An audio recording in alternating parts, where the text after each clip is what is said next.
제 친구는 2020년 12월 어느 날 리플에 투자한 돈 2억 7천만 원을 하루 만에 날렸습니다.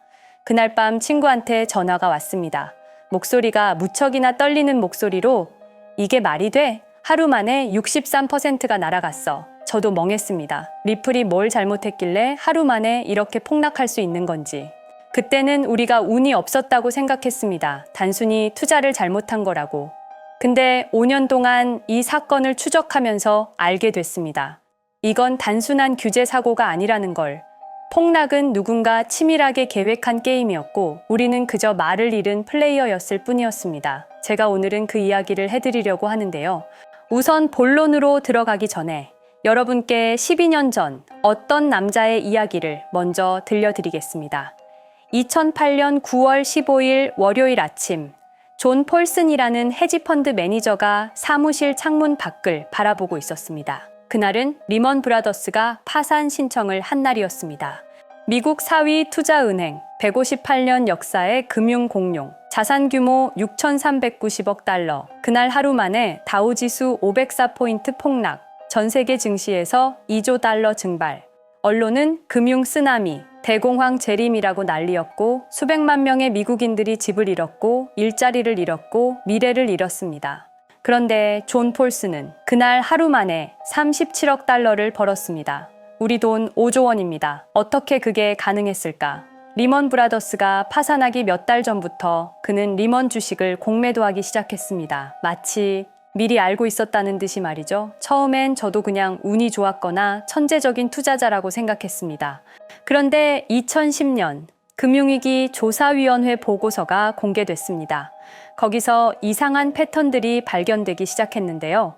첫 번째, 리먼 브라더스 파산 3개월 전부터 특정 헤지펀드들의 공매도가 급증했다는 겁니다. 존 폴슨만이 아니었습니다. 몇몇 헤지펀드들이 마치 약속이라도 한 듯 동시에 움직였습니다.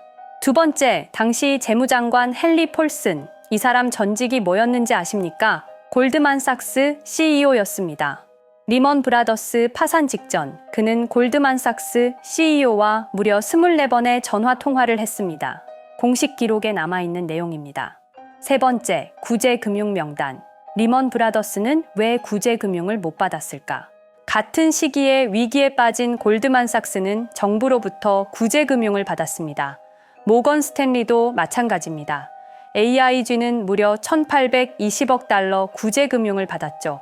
그런데 하필 리먼 브라더스만 파산했습니다. 그 이유가 무엇일까요? 네 번째, 가장 소름 끼치는 발견. 리먼 브라더스 파산 발표 48시간 전. 누군가 리먼 브라더스 주식에 엄청난 규모의 풋 옵션을 매수했다는 거래 기록이 포착됐습니다. 풋 옵션은 주가가 떨어지면 돈을 버는 상품입니다. 그 규모가 정말 역대급이었습니다. 마치 48시간 후 리먼이 파산한다는 걸 100% 확신하고 베팅한 것처럼. 하지만 그 계좌 주인이 누군지는 끝내 밝혀지지 않았습니다. 조사위원회도 FBI도 아무도 찾지 못했습니다. 그때 깨달았습니다. 이건 단순히 부실 경영으로 무너진 게 아니구나. 누군가 리먼 브라더스를 무너뜨리기로 결정했고, 누군가는 그 사실을 미리 알고 있었고, 누군가는 그걸로 돈을 벌었구나. 위기라는 게 우연히 터지는 게 아니었습니다. 누군가에게는 이 위기가 곧 기회였던 겁니다. 그리고 그 게임의 룰을 아는 사람과 모르는 사람, 승자와 패자는 이미 게임이 시작되기 전에 결정돼 있었던 거죠. 2008년 이후 이런 구조가 사라졌을까요? 아니요. 오히려 더 정교해졌습니다. 월스트리트와 정부의 회전문 인사는 계속됐습니다. 재무장관이 골드만삭스로 돌아가고 골드만삭스 임원이 재무차관이 되고 SEC 국장이 로펌 파트너가 되고 로펌 파트너가 다시 SEC로 돌아오고 끝없는 회전문. 그런데 2010년대 들어서 뭔가 바뀌기 시작했습니다. 월스트리트만이 아니었습니다. 실리콘밸리가 이 게임에 참여하기 시작했거든요. 2004년 기준으로 미국 상위 10대 테크 기업의 로비 지출액이 연간 1억 2천만 달러입니다. 메타는 로비스트 65명, 의원 8명당 1명 꼴입니다. 아마존은 90명, 의원 6명당 1명, 구글, 애플, 마이크로소프트 전부 수십 명씩 로비스트를 고용했습니다. 이것이 의미하는 바는 이제는 법을 만드는 사람과 법의 영향을 받는 기업이 같은 팀이 됐다는 겁니다. 그리고 2020년 12월 22일, 12년 만에 똑같은 패턴이 발견되었습니다.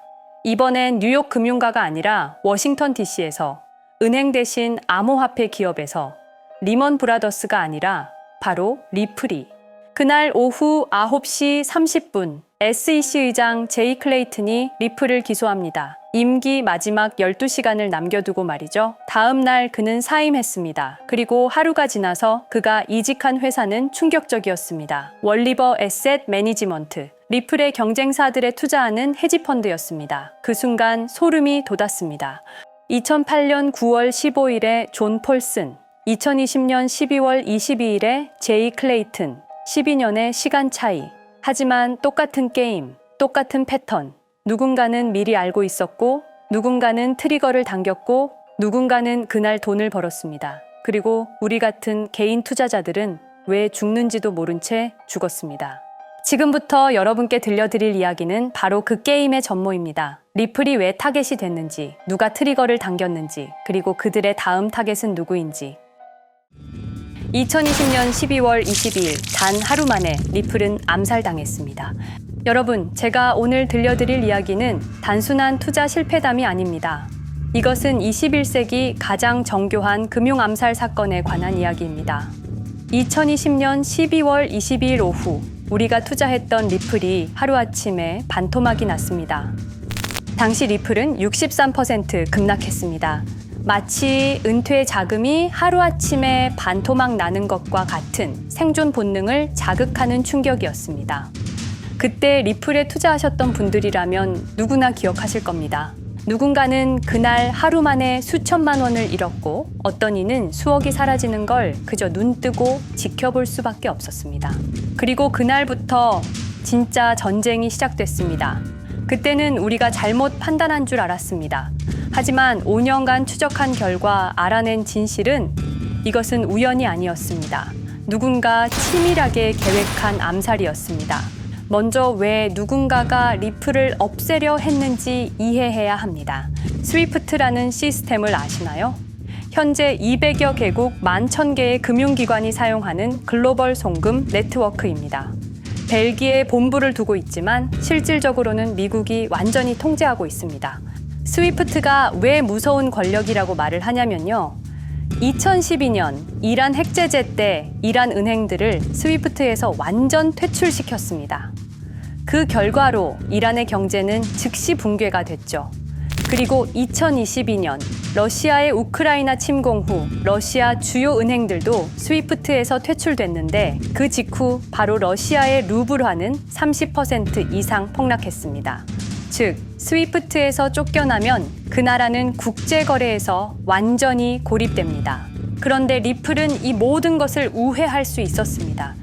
며칠 걸리던 송금이 리플에선 5초면 끝났습니다. 기존엔 몇만 원씩 들던 수수료가 1원도 안 들었습니다. 거기다가 중개은행까지 불필요했습니다. 그리하여 2017년 리플의 위력이 증명되었습니다. 일본 SBI 그룹, 뱅크 오브 아메리카, 산탄데르 은행 등 200개 이상 금융기관이 리플 파트너십을 검토했습니다.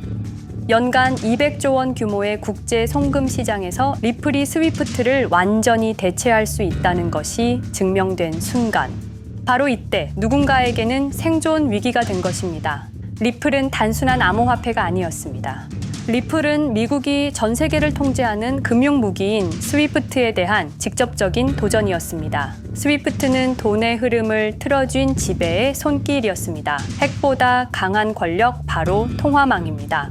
리플 사건을 파헤치다 보니 소름 끼치는 단서들이 발견되기 시작했습니다. 첫 번째 단서, 완벽한 타이밍의 미스터리. 2020년 12월 22일의 타이밍을 분석해 보겠습니다. 12월 22일 오후 9시 30분 SEC 의장 제이 클레이튼은 임기 마지막 12시간을 남기고 전격적으로 리플에 대한 기소를 발표합니다. 그 다음 날인 12월 23일 제이 클레이튼은 SEC 의장직에서 사임하죠. 충격적이게도 바로 다음 날 제이 클레이튼은 월리버 에셋 매니지먼트라는 헤지펀드의 자문 역할로 합류하게 됩니다.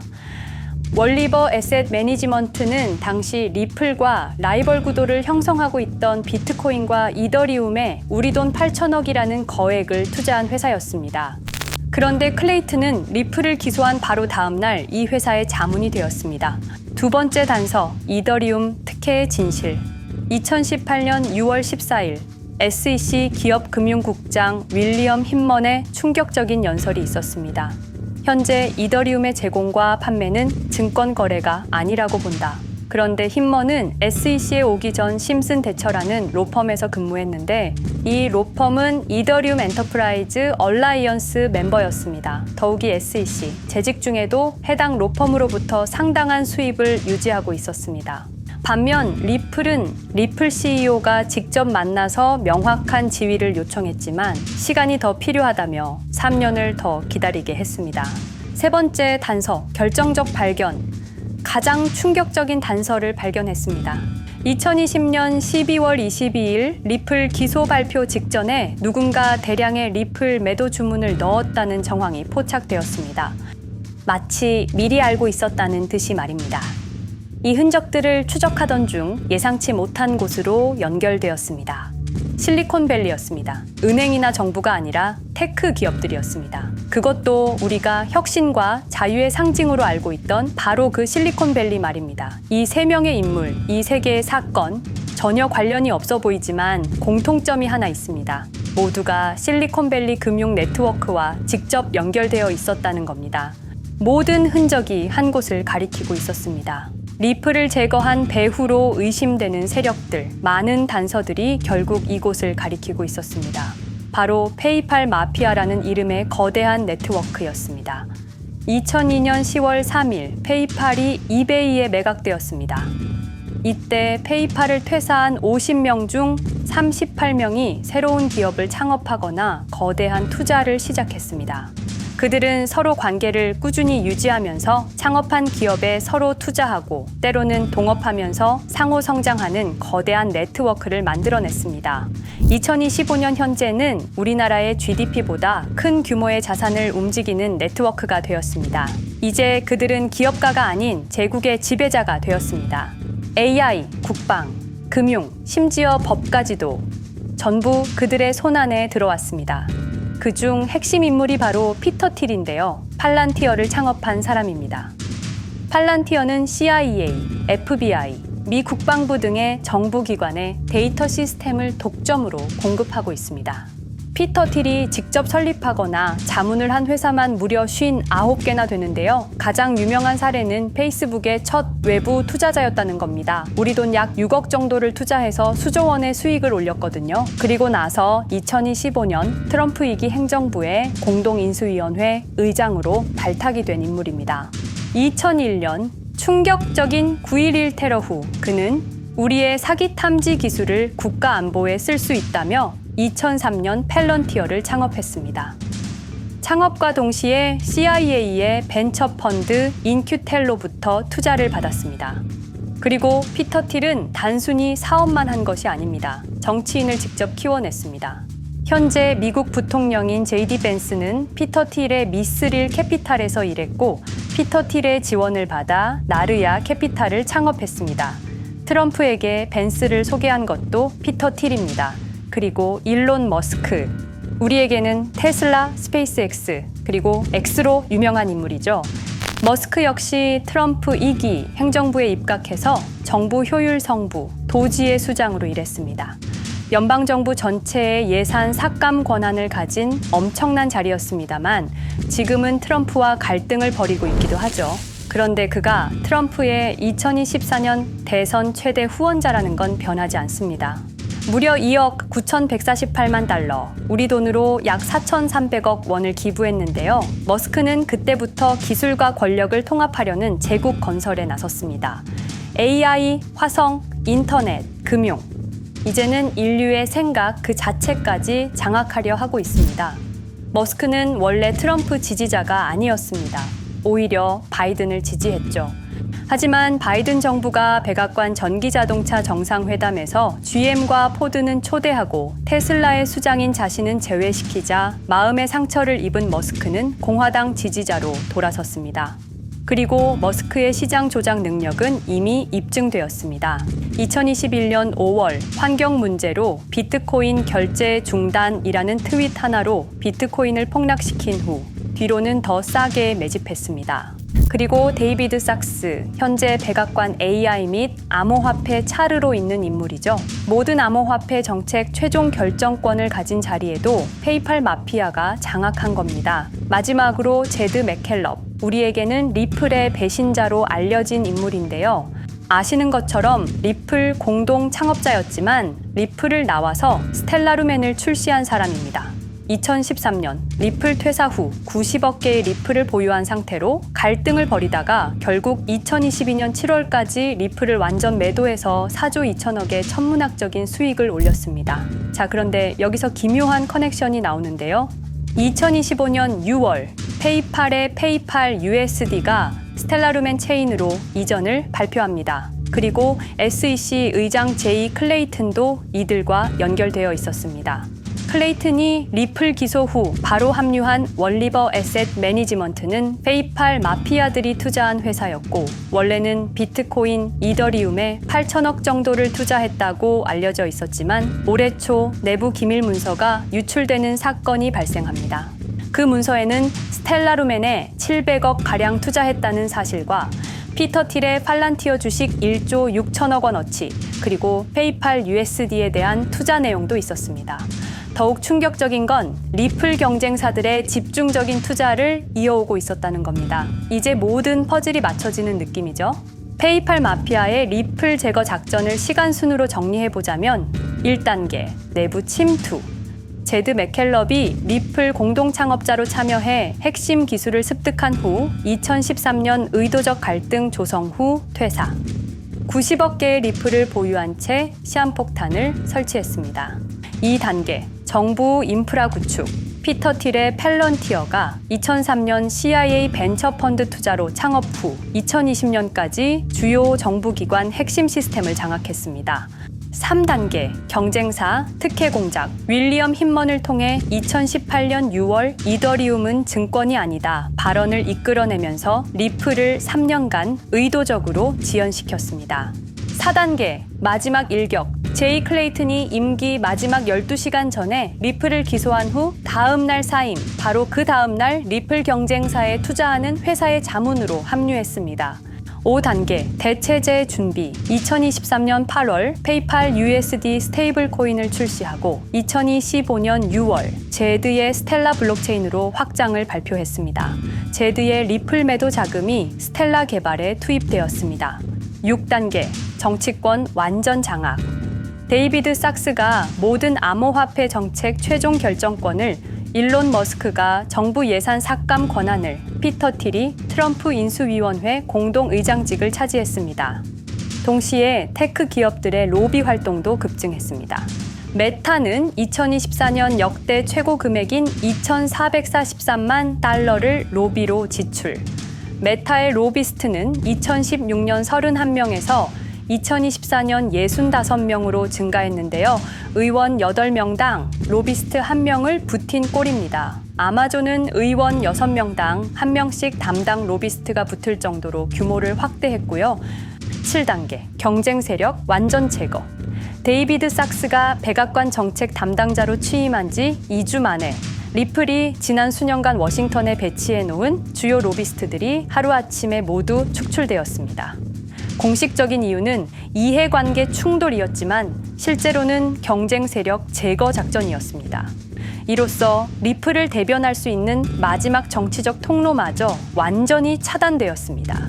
페이팔 마피아의 계획은 리플 공격이 끝이 아니었습니다. 현재 새로운 타겟을 노리고 있습니다. 그리고 그 타겟은 단순한 암호화폐가 아닙니다. 그건 머스크조차 경계할 수밖에 없는 존재, 통제 불가능한 AI 코인이었습니다. 리플에 대한 공격이 성공한 것처럼 보이지만 그들이 아직 해결하지 못한 하나의 문제가 남아 있습니다. 한 AI 코인이 일론 머스크의 테슬라 AI와 xAI를 위협할 수 있는 기술력을 가지고 있다는 것입니다. 그래서 전략이 바뀌었습니다.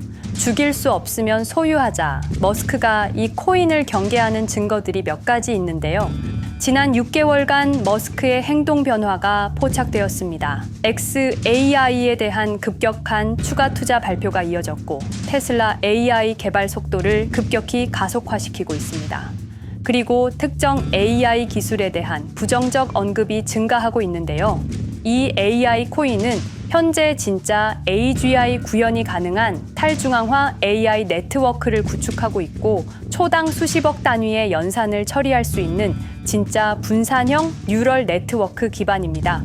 수백만 개의 노드가 연결된 분산 뉴럴 네트워크, 테슬라도 메타도 이 기술만큼은 아직 구현하지 못했습니다.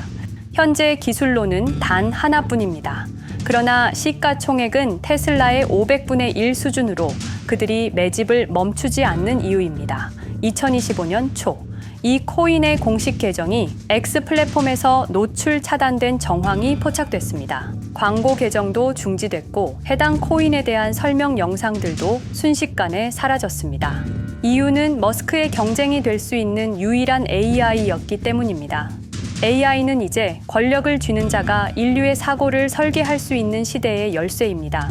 머스크가 이 코인을 완전히 소유하게 되면 그의 AI 제국은 완성될지도 모르겠습니다. 하지만 문제가 있습니다.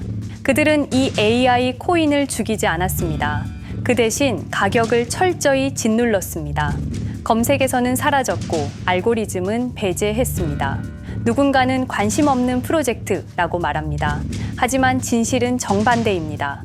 지금도 머스크와 페이팔 마피아의 자금이 그 코인으로 조용히 흘러 들어가고 있습니다. 가격이 낮은 건 무가치해서가 아니라 그들이 싸게 사고 있기 때문입니다.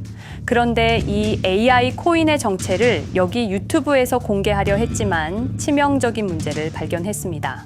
2005년 페이팔의 웹 디자이너와 개발자들이 동영상 공유 서비스를 만들었는데 그게 바로 지금 여러분이 보고 계시는 유튜브입니다. 체드 헐리, 스티브 첸, 자베드 카림, 유튜브 창립자들도 모두 페이팔 출신입니다. 게다가 일론 머스크는 현재 X를 소유하고 있습니다. 이러한 플랫폼들에서 그들의 AI 제국을 방해하는 정보를 공개하면 검열당할 위험이 있습니다. 그런데 제가 이 코인의 정체를 세상에 폭로한 게 이번이 처음이 아닙니다. 어떤 이유에선지 그 영상은 삭제되었고 이후 채널도 더는 운영할 수 없게 되었습니다. 커뮤니티 가이드라인을 위반한 적은 없었지만 불편한 진실이 다뤄질 때마다 이런 일이 반복됐습니다. 이건 단지 투자 종목 하나를 공유하는 문제가 아닙니다. 이건 우리가 감시와 통제에 맞서 싸울 수 있는 유일한 기회입니다. 영상의 댓글란에 저항이라고 두 글자를 남겨주시고 010-5528-2156 이 번호로 저항 두 글자만 문자로 보내주세요. 그럼 당신은 지금 머스크가 검열하고 페이팔 마피아가 조용히 매집 중인 그 AI 코인의 정체를 가장 먼저 알게 될 것입니다. 우리는 지금 역사의 분수령을 지나고 있습니다. 진정한 탈중앙화 금융이 실현될 뻔했지만 페이팔 마피아의 방해로 더 강력하고 교묘한 지배자들이 통제하는 세상이 오고 있습니다. 페이팔 마피아가 완성하려는 새로운 세계는 팔란티어를 통해 모든 거래를 실시간으로 감시하고 페이팔의 페이팔 USD를 통해 정부 마음대로 계좌를 동결시킬 수도 있고 차세대 스위프트를 통해 우리의 거래를 통제하고 AI 기술 독점을 통해 인류의 사고방식마저 장악하려는 겁니다. 하지만 완전히 포기하기엔 너무 이릅니다. 왜냐하면 진실을 아는 사람들이 늘어나고 있고 브릭스가 여기에 대한 대안을 만들고 있으며 리플의 기술적 우수성은 여전히 변하지 않았고 아직 머스크가 완전히 통제하지 못한 진짜 AI 혁명의 씨앗인 이 코인이 남아있기 때문입니다. 규제 환경이 바뀌고 진실이 밝혀지면 리플은 언제든 재평가받을 수 있습니다. 리플 홀더들이 당한 것은 개인 투자 실패가 아니었습니다. 이것은 21세기 금융 권력 투쟁에서 일어난 결정적 전투였습니다. 리플은 비록 일시적으로 억압받고 있지만 진정한 탈중앙화 기술은 결코 사라지지 않습니다. 하지만 이 전쟁은 아직 끝나지 않았습니다. 우리가 아무것도 하지 않으면 그들은 모든 것을 가져갈 겁니다. 머스크와 페이팔 마피아는 이 시대 최고의 지배자들입니다. 하지만 그들도 막지 못하는 단 하나가 있습니다. 바로 진실을 알아버린 개인들입니다. 우리는 지금 그들에 맞설 수 있는 거의 유일한 순간에 서 있습니다. 한 통의 문자, 그것은 단순한 신호가 아닙니다. 지금 움직이는 자만이 미래를 차지할 수 있습니다. 지금까지 이 긴 이야기를 들어주셔서 감사합니다. 제가 말씀드린 모든 것들은 사실을 기반으로 하며 대부분 공개된 기록들입니다. 기억하십시오. 우리가 침묵하는 순간 그들의 승리는 완성됩니다. 리플은 억압받았지만 그 정신은 살아남았습니다. 그리고 언젠가 진짜 자유로운 AI가 세상에 다시 등장할 그날까지 우리는 싸움을 멈추지 않을 것입니다. 010-5528-2156 이 번호로 저항 2글자만 문자 보내주세요. 이 정보는 지금 공개적으로 전할 수 없습니다. 저항이라는 신호를 보내주신 분들께 제가 직접 확인 후 순차적으로 보내드리겠습니다. 당신의 작은 선택이 우리 모두의 미래를 바꿀 수 있습니다. 지금이 바로 우리가 다시 시작할 순간입니다. 저항에 동참해주세요.